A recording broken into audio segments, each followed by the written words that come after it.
ጉዳዩ ቤተክርስቲያን እረዳለሁ ብሎ ስለጠፋው ወጣት በቅንፍ ፈለገ አትናቴዎስ አቡነ ሉቃስ ስልካቸውን አወጡና የሚታረዱትን በእሳት የተቃጠሉትን በስልካቸው ላይ ከፍቶ አሳያቸው። ቢኒያም ሽታዬ እየሰማኝ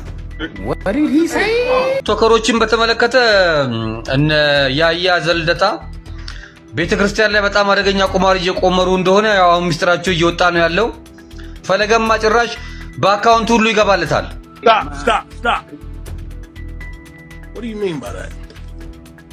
የቤተክርስቲያን ገንዘብ በአካውንቱ ሁሉ ይገባለታል። ሰብስክራይብ ለምንድን ነው የማታደርጉት? አሁን ማርኩ። እስከ ዛሬ ድረስ ወደፊትም ቤተክርስቲያንን በጣም እየጎዳው ያለው ምን እንደሆነ ታውቃላችሁ? ከውጪ ጠላት ይልቅ ውስጥ ያሉ ወዳጅ የሚመስሉ ለቤተክርስቲያን የቆሙ እነሱ ናቸው። ቤተክርስቲያንን እያመነመኑም እየጎዱም እንደገና ደግሞ የቤተክርስቲያንን ልጆች የቤተክርስቲያንን ምእመን እያስገድሉም ያሉ እነሱ ናቸው። በቤተክርስቲያን ያሉ ለቤተክርስቲያን የቆሙ የመሰሉ አገልጋዮች ይመሰሉ በጣም ብዙ አሉ። እነዚህን መከላከል በጣም ይከብዳል። ምክንያቱም መስለው ነው የሚኖሩት። የቤተክርስቲያን ተቆርቋሪ ሆነው ለቤተክርስቲያን ምእመናን የቆሙ መስለው፣ ነገር ግን ቤተክርስቲያንን እየጎዱ ነው የሚኖሩት። ለራሳቸው ጥቅም ነው የሚኖሩት። እነዚህ ናቸው የቤተክርስቲያን ከፍተኛ ጠላቶች እንጂ በውጪ ያሉትንማ ይታወቃሉ፣ መከላከልም ይቻላል። ነገር ግን የወዳጅ ጠላትን መከላከል አይቻልም። በጣም ነው የሚከብደው። አሁንም ሰሞኑን እየተነሳ ያለ ዜና አለ። ለቤተክርስቲያን ገቢ ማሰባሰብ በሚል በጣም ብዙ ብር ከቤተክርስቲያን እየመዘበሩ ለግለሰብ ለራሳቸው ለግል ጥቅማቸው እያዋሉ ያሉ ወንድሞች እንግዲህ አሁን በይፋ በትልቅ መረጃ እየወጣ ይገኛል። የነዚህ ስማቸው እየተነሳ ይገኛል። የሚያሳፍር ነው። በቤተክርስቲያን ስም ትልቅ ስም ያላቸው ለቤተክርስቲያን ይጠቅማሉ ይቆረቆራሉ ብለን የምናስባቸው አሁን ደግሞ ስማቸው በዚህ እየተነሳ ይገኛል። መነሳት ብቻ አይደለም፣ በማስረጃም የተደገፈ ነገር ነው እየተነሳ ያለው። ከነዚህ ውስጥ ደግሞ እነ ዲያቆን ፈለገ አትናቴዎስ እነ ያያ ዘልደታ ናቸው። ለቤተክርስቲያን እንግዲህ ብዙ ጥቅም እየጠቀሙ ያሉ ለቤተክርስቲያን በተለይም ደግሞ ፈለገ ወደ ቤተክርስቲያን ብዙ ልጆችን እያመጣ ያለ ተብሎ በጣም ስሙ የተነሳ ነበረ። ከዚህ በፊትም እንዲሁ ተቃውሞ ተነስቶበት በማይሆን ስም ተነስቶበት ብዙ ውዝግብ ላይ የነበረ ልጅ አሁን ደግሞ ለቤተክርስቲያን ገቢ ማሰባሰብ በሚል በወላይታ ሀገረ ስብከት ትልቅ ደብዳቤ ወጥቶበታል። በጣም ብዙ ስም ከዚህ ደብዳቤ ቀጥሎም በጣም ብዙ ሚስጥር እየወጣበት ይገኛል። እስኪ ወንድማችን ጸጋይን እንስማና የተለያየ ሀሳቦችንም የምንሰማ ይሆናል። ጸጋይን ተከታትለን እንመለስ። ደብዳቤ በቤተክርስቲያን የተጻፈ ደብዳቤ እንደምትመለከቱት ጉዳዩ ቤተክርስቲያን እረዳለሁ ብሎ ስለጠፋው ወጣት በቅንፍ ፈለገ አትናቴዎስ ጉዳይ ስለማሳወቅ ይላል። ከስር እንደምትመለከቱት ሁለት ማህተቦች አሉ። አንዱ ገቡ፣ አንደኛው ደግሞ ዝርግ ነው ማለት ነው። ከላይ በርዕስ ለመግለጽ እንደተሞከረው እንደዚህ መድኃኔዓለም ቤተክርስቲያን በአራቱ ቀበሌያን የቤተክርስቲያን ተደራሽነት ለማስፋት በሚል ዓላማ ያደረገ ያለውን እንቅስቃሴ ድጋፍ ለማሰባሰብ ወደ አዲስ አበባ ተንቀሳቅሰን ነበር። በወቅቱ ዲያቆን እስጢፋኖስ ወንደሰን በቅንፍ ፈለገ አትናቴዎስ የተባለ ግለሰብ እኛን አግኝቶ የጀመረውን ስራ አፋጥነን አይ ቲንክ ጽሁፉ በእጅ ጻፈ ስለሆነ በደንብ አይነበብም። አፋጥነን ገንዘብ ያላቸውን ሰዎች አስተባብረን ገንዘብ ማግኘት እንድንችል ወደ ስፍራው ሄደን ለማየት ጉባኤ ያዘጋጁልን ብሎ ከሐምሌ 6 እስከ 8 2014 ዓ.ም ባዘጋጀነው ጉባኤ ከራሱ ጋር ተፈሪ የሚባል ዘማሪ ይዞ መጥቶ መረጃው ከአካባቢ ያሉ የቤተክርስቲያን መረጃዎችን ቀርጾ ይዞ በቀጣይ ጥቅምት 27 2018 ዓ.ም እኛው ራሳችን ጉባኤ እናዘጋጃለን አለ ፈለገ ማለት ነው። እናዘጋጃለን ያየናቸውን ችግሮች ልፋቱ ሊፈቱ የሚችሉበትን ባለሀብቶች ወይ ሊፈቱ የሚችሉ ባለሀብቶችን በጉዞ በክ ይዘን እንመጣለን ብሎ በቀጠሮ ተለያየን። 2014 ነው የሆነው። 2015 በ27 እንመጣለን ብሎ ማለት ነው። በ27 እንመጣለን ብለው ተለያየን። የተባለውን መሰረት ከቤተ ክህነቱ እስከ ሀገረ ስብከት አሳውቀን ፈቃድ አግኝተን ቀኑ በቀረበ ጊዜ የጉባኤው ወጪ እንልካለን ብሎ በተስፋ ስንጠብቅ አንድም ባለሀብት ሳይኖር 14 ወጣቶችን በደምብ ስሙልኝ፣ አንድም ባለሀብት እናመጣለን ብሎ በቃል የገባው ያ ባለሀብት ሳይኖር 14 ወጣቶችን ከፈለገ አትናቴዎስ ሚዲያ ጋር በማምጣት ችግሩ ሊፈታል የሚችል ዓለም አቀፋዊ ገቢ በቀጥታ ወይም በኦንላይን ለማሰባሰብ የሚል ለመኪና ኪራይና ለሚዲያ ኪራይ 52,000 ብር አስከፍለውናል። በጠቅላላ በእነሱ ስም ያወጣነው ወጪ ለአበል 16,000 ብር፣ ለመስተንግዶ 50,000 ብር፣ በአጠቃላይ በድምር 118,000 ብር ወጪ ያደረግን ሲሆን ከዚያ በኋላ የስልክ አድራሻውን ባለማንሳትና አቅጣጫውን በማሳጣት ቃል የገባውን ሁሉ ሳይፈጽም ጠፍቷል። ስለሆነ የወላይታ ሀገረ ስብከት በሚችለው ሁሉ ይህንን ወጣት አግኝቶ በቤተክርስቲያናችን ስም የተሰበሰበውን ገንዘብ ለቤተክርስቲያን ገቢ እንዲያደርግልን በመድኃኔዓለም ስም እንጠይቃለን። እግዚአብሔር ኢትዮጵያን ይባርክ ብለው ማህተብ አድርገው እንደምታዩት መላከ ቀሲስ የሚል ማህተብ መጥተዋል። ቲክቶከሮችን በተመለከተ እነ ያያ ዘልደታ ቤተክርስቲያን ላይ በጣም አደገኛ ቁማር እየቆመሩ እንደሆነ ያው ሚስጥራቸው እየወጣ ነው ያለው። እነ ደምረውን ጨምሮ ደምረውና ያያ ፈለገ አትናቴዎስ እናንተ የቤተክርስቲያንን ገንዘብ እየበላችሁ ነው። ያሳዝናል። ወደ 6 ሚሊዮን ብር ከአንድ ቤተክርስቲያን ብቻ 6 ሚሊዮን 4 ሚሊዮን ለነሱ አበል የሚከፈለው። እግዚአብሔር መርዝ ያርግባችሁ። እግዚአብሔር መርዝ ያርግባችሁ። ይሄ ከቤተክርስቲያን ላይ የምትመዘብሩትን ገንዘብ እግዚአብሔር መርዝ ያርግባችሁ። ፈለገማ ጭራሽ በአካውንቱ ሁሉ ይገባለታል። የቤተክርስቲያን ገንዘብ በአካውንቱ ሁሉ ይገባለታል። የቤተክርስቲያን አካውንት እያለ ወደሱ አካውንት ነው ጭራሽ ገንዘቡ ራሱ የሚገባው። ኩላሊትህን አሳጥብበት፣ ጉበትህን ኩላሊትህን አሳጥብበት። የቤተክርስቲያንን ገንዘብ በልተ መቼም በሰላም አትኖራትም። እግዚአብሔር ይፍረድባችሁ። ያያ ዘልደታ ፈለገ ምናምን ደምረው የምትባሉ ብዙ ናችሁ። ሎዛ ሚዲያ የምትባሉ በሽታ ወደ ቤታችሁ ይግባ። ያሳዝናል ግን በጣም 100,000 ብር በቀን የሚከፈላቸው 100,000 ብር ኢትዮጵያ ምድር ላይ ስንቱ የሚበላ ነገር አጥቶ የሚሰቃይበት ምድር ላይ ለቲክቶከሮች ቤተክርስቲያን በቀን 100,000 ብር ነው የምትከፍለው። መንግስት ራሱ የለህም። መንግስት ለምንድን ነው ግብር ማታስከፍላቸው? የመንግስት አካላት ለምንድን ነው ግብር ማታስከፍሉት? እነዚህ ቲክቶከሮችን ከቤተክርስቲያን በቀን 100,000 ብር ክፍያ የሚቀበሉትን ፔመንት ያላቸውን መርዝ ይሁንባችሁ። እናንተ የቤተክርስቲያንን ካዝና የምታራቁቱ ታማችሁ በበሽታ አውጡት። ደም ይሁንባችሁ። የቤተክርስቲያን ገንዘብ የድሃው ገንዘብ። ክቡራን ተመልካዮቼ ይሄ ብቻ አይደለም። ለአንድ ቀን ለገቢ ማሰባሰቢያ በሚል ለቤተክርስቲያን የሆነ ገቢ ለማሰባሰብ እነዚህ አርቲስቶችም ሆኑ እነዚህ የቲክቶክ ላይ የሚታወቁ የቤተክርስቲያን ልጆች ገቢ ለማሰባሰብ ከቤተክርስቲያን የሚከፈላቸው አበል በጣም ከፍተኛ ነው። ከምትጠብቁት በላይ ነው። ጠቅላይ ሚኒስትሩ የማይከፈለውን ክፍያ ነው እነሱ በአንድ ቀን የሚከፈላቸው። ብዙ መረጃዎች ወጥቷል። ይሄ ብቻ አይደለም። ከዚህ ጋር ተያይዞ እንግዲህ ይህንን መረጃ ያወጣው ወንድማችን ጸጋይ ነው። ብዙ መረጃዎችንም ተናግሯል። ለላይቭ ቀርቦ ብዙ ነገሮችን ተናግሯል። እሱን በኋላ የማስመለክታችኋል። በኋላ በመሰራው ቪዲዮ ለቅላችኋለሁ። ይሄ ብቻ አይደለም፣ ሌላም ነገር አለ። እስኪ ኤፍሬምን ተከታተሉት። በበረከት ስም በሚል ነው የሚሰባሰበው ነገር ነው። የሚሰባሰቡ ሰዎች ለበረከትም ነው ያው ነው የሚሰባሰቡት። ለበረከት እንሰባሰባለን ብለው የሚያዱት ሳውዝ ስታር ሆቴል ውስጥ ነው። ኦኬ፣ ባለኮከብ ሆቴል ውስጥ ነው የሚያዱት። ለሆቴል ብቻ በ3 ቀን ውስጥ ወደ 700,000 ብር ይወጣላቸው። ለምግባቸው ከ500,000 በላይ ነው የወጣው። ትናንት ደብዳቤ ሳይተናቸዋል። እነዚህ ሰዎች በረከቱ የትኛው ነው በረከቱ? ኦኬ፣ ማታ ላይ ገብተህ ቀን ላይ ሳውዝ ስታር ሆቴል ውስጥ 700,000 ብር ተከፍሎልሃል። እንደፈለክ ሆነ ቤት ውስጥ የማትሆን ኑሮ እኮ ነው እዛ ደክ የኖርክ ያለው። ሲጀምር የምን በረከት ነው? ቤት ውስጥ አይተ የማታቆም ምግብ ነው የምትበላው። 500,000 ብር የወጣበትን ምግብ የፈለከውን አማርጠ ይበላል። የፈለክበት ቦታ አማርጠ በፓስፖርት ከበ የተንቀሳቀስ ምንም በረከት አይደለም። ባይዘው ምንም በበረከት ስም አትሸውዱንም። ምንም በረከት ስም ሄዳችሁ አትለጠፉ። ማንንም የትካገ የሚሰበስብ አካል በረከት የሚባል ነገር የለም። ለምን በረከት አይደለም። አርቲስቶች ለበረከት ነው በዛ በኩል እንሰበስብላቸው። እኛም ምንም በረከት የለም።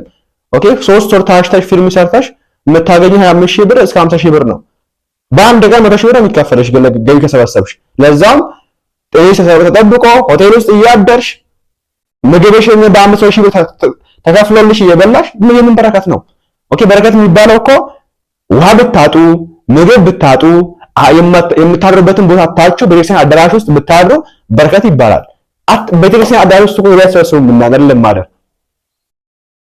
ኦኬ፣ ምግብ ውጪ ነው ማለት እኮ ቤተክርስቲያን ውስጥ ምን ያመጣ ምግብ አይበላም። በረከት ሲሰበሰብ ውሃ ተጎል መጥቶላችሁ ነው።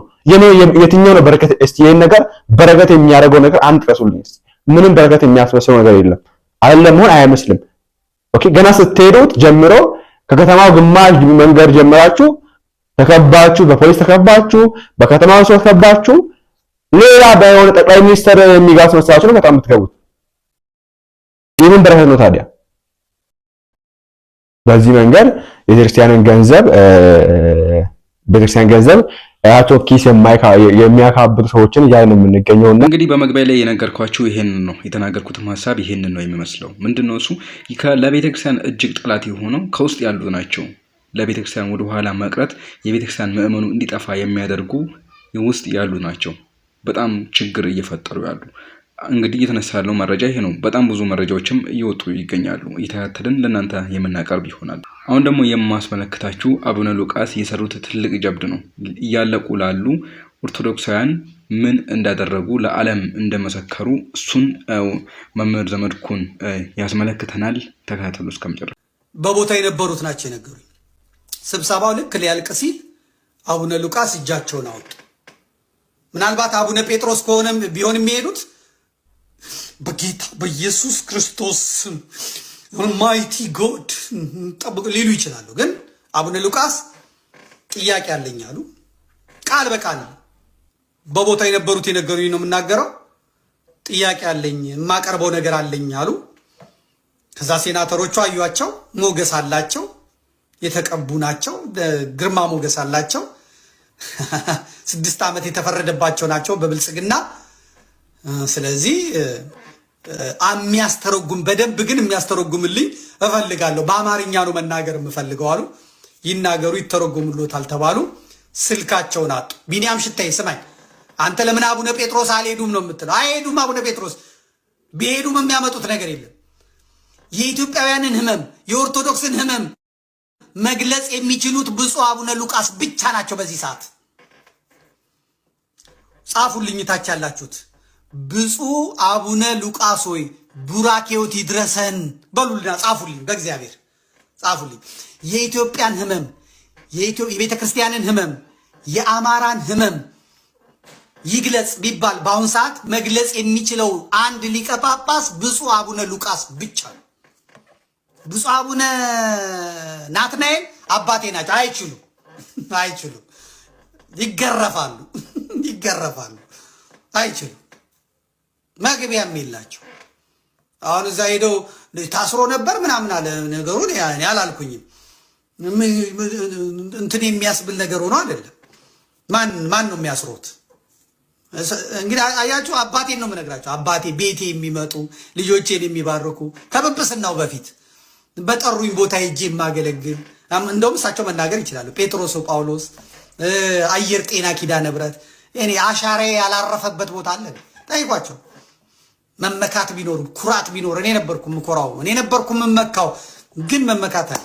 ብመካም ደግሞ ምን እንትን ነው። በኋላ እሻሉ እነዛ ፈረንጆቹ እሻሉ፣ ታዛቢዎቹም እሻሉ። አቡነ ሉቃስ ስልካቸውን አወጡና የሚታረዱትን በእሳት የተቃጠሉትን በስልካቸው ላይ ከፍተው አሳዩአቸው። ቢኒያም ሽታዬ እየሰማኝ አሳዩአቸው።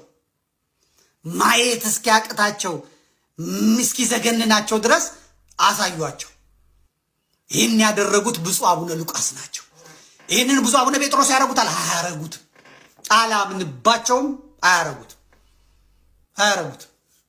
ዛሬ መጥተው አብይ አህመድ ምናምን አልሰማም። አብይ አህመድን በልኩ በቁመቱ የገለጹት ብፁዕ አቡነ ሉቃስ ናቸው።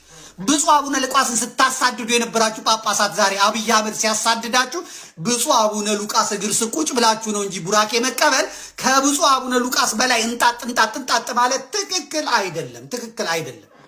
ልካችሁን ማወቅ አለባችሁ። ልካችሁ ይሄ ሰውዬ በጠበጠን ሉቃስ ነው እየበጠበጠን እያላችሁ መግቢያ መውጫ ማረፊያ ያሳጣችኋቸው ሊቃነ ጳጳሳት አብይ አህመድ መግቢያ መውጫ አሳጥቶ አየር መንገድ ላይ አስሮ በካልቾ አጠናግሮ ተመለስ ወደ አሜሪካዊ ነህና ብሎ ያባረራችሁ ሰዎች ብፁዕ አቡነ ሉቃስን የመናገር ብፁዕ አቡነ ሉቃስን መስማት ነው ያለባችሁ፣ ማዳመጥ ነው ያለባችሁ። ብፁዕ አቡነ ሉቃስ ያደረጉት ይሄንን ነው። ወገኖቼ እያለቁ ነው፣ ቤተክርስቲያን ምዕመናን እየታረዱ ነው ብለው ነው ያሳዩት። ከዛ ነው ጥያቄ የመጣው። የተነገረኝን ነው የምነግራችሁ። ከዛ ምን አሉ? እኛ እኮ አሉ፣ እቺን አስምሩልኝ፣ ቁረጡልኝ። እኛ እኮ አሉ ፈረንጆቹ፣ እኛ እኮ ኢትዮጵያ ችግር እንዳለ እናውቃለን፣ ከባድ ጦርነት እንዳለ እናውቃለን። የመሰለን ግን የዘር ነው፣ አማራና ኦሮሞ፣ ኦሮሞና አማራ፣ ትግሬና አማራ ምናምንና ምናምን እንጂ እንደዚህ አይነት ጭካኔ እንዲህ አይነት ግፍ ክርስቲያን በዘር ተመርጦ መገደሉን አላወቅንም። የዋሃቢ እስላም እየፈጀን ነው፣ የዋሃቢ እስላም እያረደን ነው፣ የኦሮሞ እስላም እየጨፈጨፈን ነው፣ ዘራችን እየጠፋ ነው። ኦሮሞ ኦርቶዶክሶች፣ አማራዎች ማንንም እየጨረሱ ነው። ይኸው እሳት የገባው ይኸው የታረደው ይኸው ብለው ነገሯቸው። እኛ እኮ የምናያችሁ ኦርቶዶክሱ ሲዘምር ነው፣ ኦርቶዶክሱ በዓሉን ሲያከብር ነው።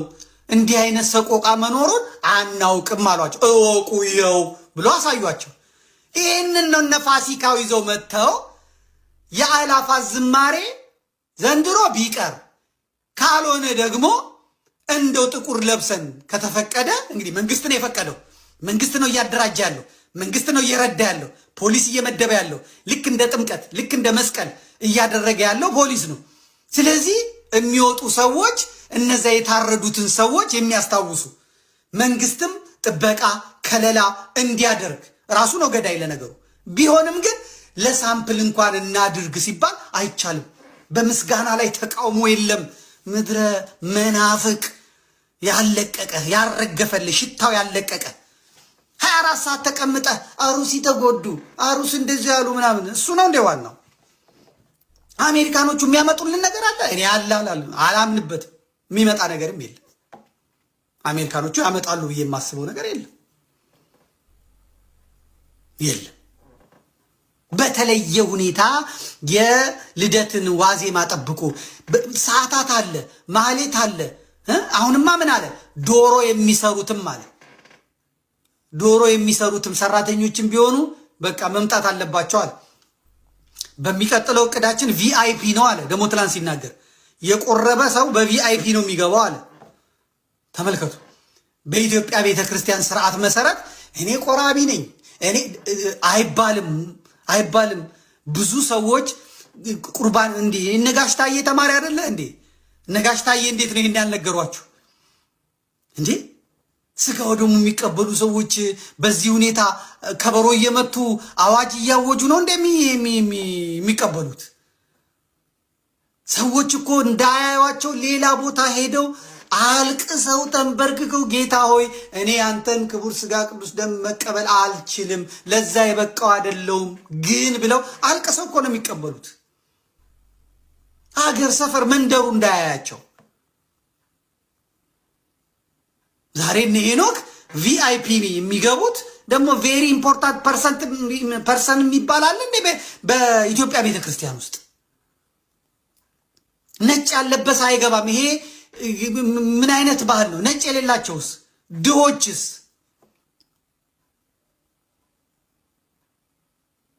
ጥያቄ ነው እየጠየቅን ያለ ነው። የአክሱም ጉዞ ቀርቷል። አሁን የአክሱም ጉዞ ቀርቷል። አለቀ። እኔ ነበርኩኝ የአክሱምን ጉዞ ሰዎች ወደ ገዳማት እንዲሄዱ የገዳማት መሳለም የገዳማት መሄድ እንዲመጣ እኔ ነኝ የደገምኩት። የትግራይ ገዳማትን ጉድጓድ ገብተን ያስተዋወቅ ነው እኛ ነበርን። የመሃል አገሩ ሰው፣ የዳር አገሩ ሰው፣ የውጭ አገሩ ሰው እንጀራ አዘጋጅተን ምግብ አዘጋጅተን እኔ ነበርኩ ያደረኩት።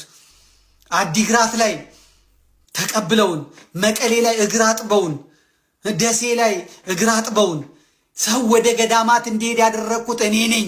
የደከምኩበት የለፋውበት ዛሬ ያቀርቷል።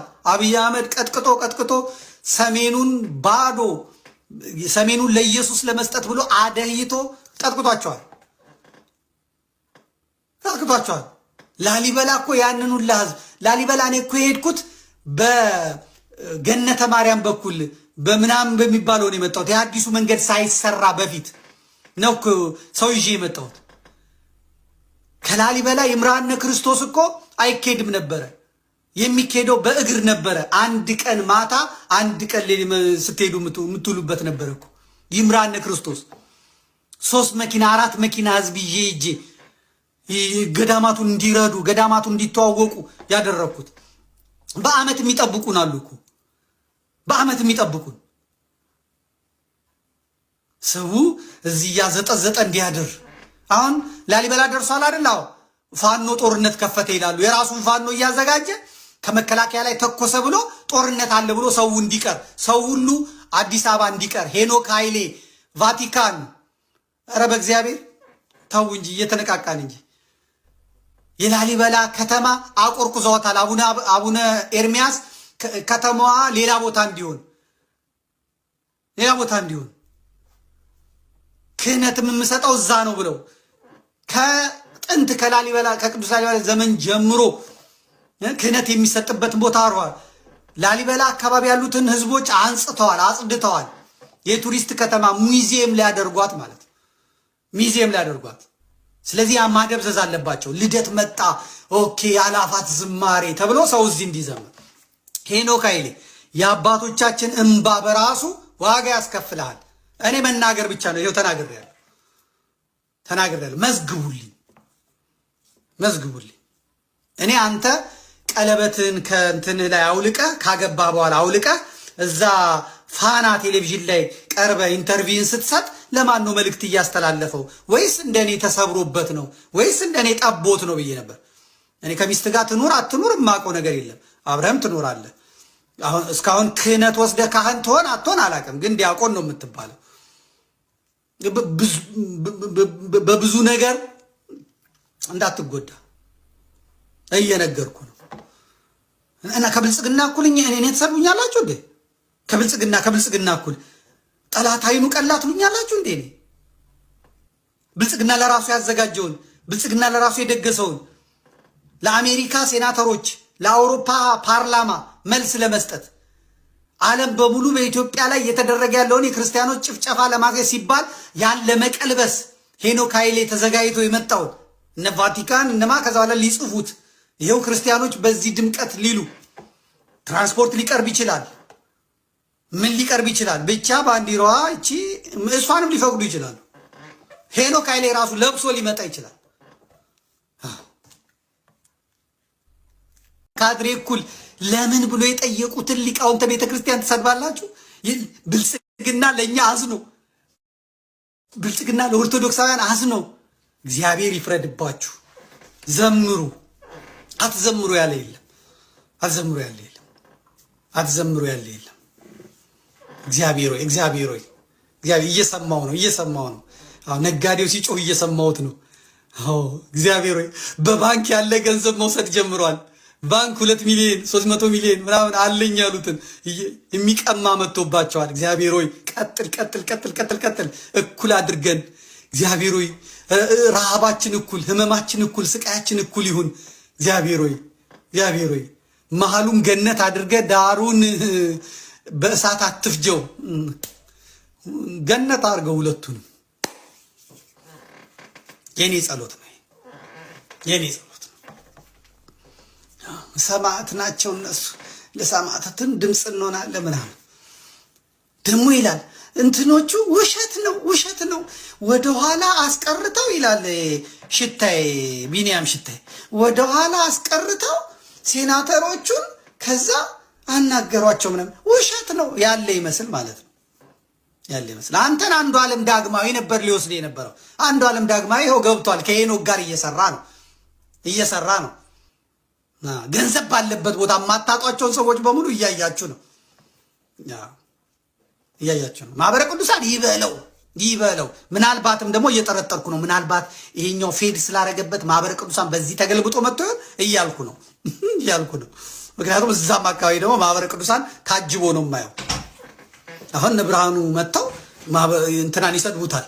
እነ ወልዳ ምናምን የኦሮሞ አሉ ደግሞ የተቋቋሙ መሰለኝ እነሱን ይሰድባሉ። በአማርኛ ይሰድቧቸዋል። በአማርኛ መለሱላቸው። ዛሬ በአማርኛ ቀሙት። ማህበረ ቅዱሳን ከመቀሌ ከትግራይ አስወጡት። እነ መንበረ ሰላማ ከኦሮሚያ እና አቡነ ሳዊሮስ ዳይ በካልቾ ናይ ለሚካኤል አሁን በሄኖክ በኩል መታችሁ ነው ወይስ እውነቱን ንገሩን። ምንድን ነው የታሰበው? እናንተ ስርዓት ጠፋ ስርዓት እንትና ለምትሉት ልጃችሁ ሄኖክን እናንተም ልካችሁት ነው ወይ? ለማህበረ ቅዱሳን ነው ጥያቄ። ለማህበረ ቅዱሳን የአላፋት ዝማሬ በአውሮፓ የአላፋት ዝማሬ በአሜሪካ እያላችሁ ነው። እንዴት ነው ነገሩ? ምርምርን ጀምር። በአሜሪካም የሚያዘጋጁት በአውሮፓም በምናምን የምናያቸው በአረቡም ሀገር የማህበረ ቅዱሳን ሰዎች ናቸው። እንዴት ነው ነገሩ? ቫቲካን የታሰበ ነገር አለ? እንጠይቃለን። ወጣችሁ ንገሩን።